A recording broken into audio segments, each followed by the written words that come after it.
Hello, welcome back to Black Book Stacks. I am your host, Toshonda Sanders.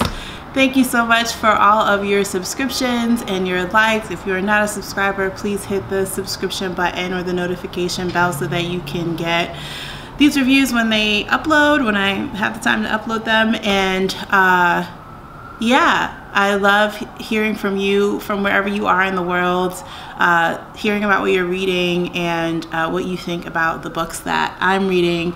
And so please feel free to comment.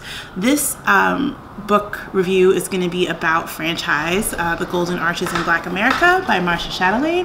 And I don't even remember where I got this galley, but I think it might have been at Book Expo. I think it might have been a Book Expo, maybe last year.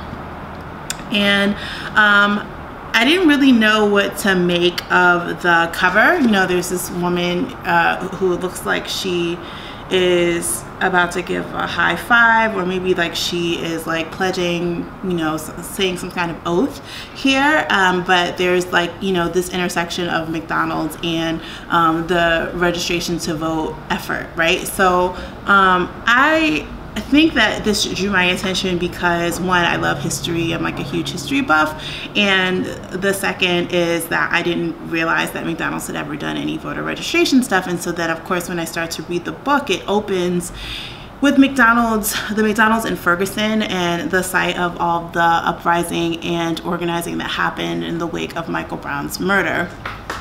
And so Dr. Chatelain, whose name I'm probably messing up, so I apologize, but that's just how we're gonna roll. She opens basically with this idea of this modern unrest intersecting with this popular symbol of quelling unrest, right? Because McDonald's, even though it's this behemoth and it's also the world's largest distributor of toys, which she mentions in the book, which is fascinating to me, is also this place where in the hood, essentially, or in any sort of urban area where there are a lot of Black people, there is a McDonald's. You can find one, pretty much there's one up the street from where I live, for instance, right? Going through the book, she talks about how McDonald's actually didn't passively become just sort of this fast food restaurant of choice. It ended up being that way in part because of some really strategic marketing on behalf of McDonald's. There was the national, let's see, there's like a national Black McDonald's Operator Association. So those are the Black franchisees of McDonald's. And so she sort of talks about how the rise of Black capitalism intersects with the rise of kind of what we now know, I think, is like corporate sustainability and sort of corporate philanthropy. And there's a way in which she really goes in on explaining the intersection of what to us will just seem like, oh, McDonald's is really Black. Like she explains the history of, for instance, the Martin Luther King Jr. birthday campaign and McDonald's role in that. The 365 Black, she talks about how that McDonald's in Ferguson was sort of protected by the standing, or sort of maybe the popular imagination of McDonald's as being this sort of partner in the Black community because of all of the messages and campaigns they had. Like Calvin, who like in the 90s was, or like maybe the late 80s, early 90s, was this young Black man who was portrayed kind of walking through the hood past all these people who were, you know, like maybe there was like an old guy who was like drunk, or, you know, it wasn't anything like explicit like that, but, you know, essentially you got the idea that he was walking past all of these alternative visions of who he could be if he didn't have his McDonald's job. And his McDonald's job was going to be the way that he pulled himself up by his bootstraps and became a better human being, right? So that was fascinating to me, right? Because I grew up during that time, and, you know, that was the Cosby era. That was the era where we started to see African Americans on TV in a way that was edifying and not just stereotypical.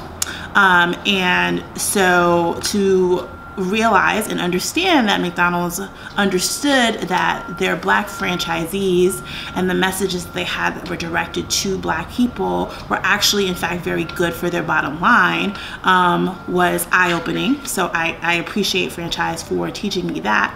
And then there's also this piece about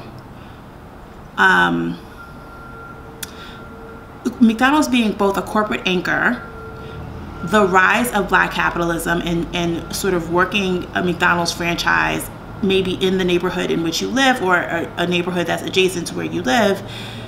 And right now, you know, obviously the rise of language and a lexicon to discuss all of the consequences of those partnerships or that alignment, right? So speaking of food deserts and talking about food justice and talking about these things as they relate to the larger structures of structural racism and gentrification and the role that government plays in that, right? That government can have actually quite a lot of power and sway. We know it, right, when we look at companies like Amazon, or even if we look at all of the kind of fast food franchises that kind of pop up in areas that are like quote unquote underdeveloped or yet undiscovered by like bigger businesses. Seeing those connections, she really does a really good job of mentioning those connections and basically saying that like there is a role for pretty much everyone to play in being truthful about the extent to which government helps these businesses to thrive, even understanding the larger context of Black people having the highest health disparities of pretty much any other group in America, you know, understanding that we have high rates of obesity, diabetes, chronic disease, and a lot of these things are linked to food choices, and those food choices are not purely cultural, which has been like kind of the ongoing conversation, or I think sort of the spin that's put on some of the health disparities that Black people have is really about, oh, you just need to make better choices. But in fact, you know, Dr. Chatelain does a really good job of explaining like it's not just about you making better food choices. There's an entire structure that's set up to increase the number of fast food options that you have over healthier food choices. And so over time, those things kind of just become part of the infrastructure of a city. And of course, there are all the psychological, economic, you know, political, social reasons that we may become more inclined to just grab a quick meal at a McDonald's or some other franchise. There's a really great passage that really jumped out at me, and I think kind of gives you a sense of how she addresses not just like kind of the triumphs and the failures of McDonald's, but also just kind of how intricate the situation is. It's on in the Scally, it's on page 197, she says, fast food is about more than just food. Consumers make marketplace choices based on a constellation of emotions, past experiences, memories, desires, and actual hunger. At any moment, one of these impulses can dictate whether a person drives south to a Hardee's or north to a Wendy's or home to cook. The fast food industry invests millions upon millions of dollars each year to better understand how this psychology of buying works, to create business models that convince customers that their burritos, chicken tenders, and sundaes can meet whatever needs that propels a person to their restaurant. In the case of Black consumers in the United States, these motivations are also shaped by racism and its hold over every aspect of life, over nearly every aspect of life, housing, education, health, wealth, and socialization. Thus, fast food is as much about the spice levels on a fried chicken sandwich as it is about a franchisee paying for your child's school to go to a museum because the school cannot afford such an enriching opportunity. So, and then, you know, further, she goes, fast food marketing promises authentic experiences in places that are designed to be inauthentic. So, you know, there are, I think, a lot of fascinating revelations. There's like obviously a lot of really amazing research here.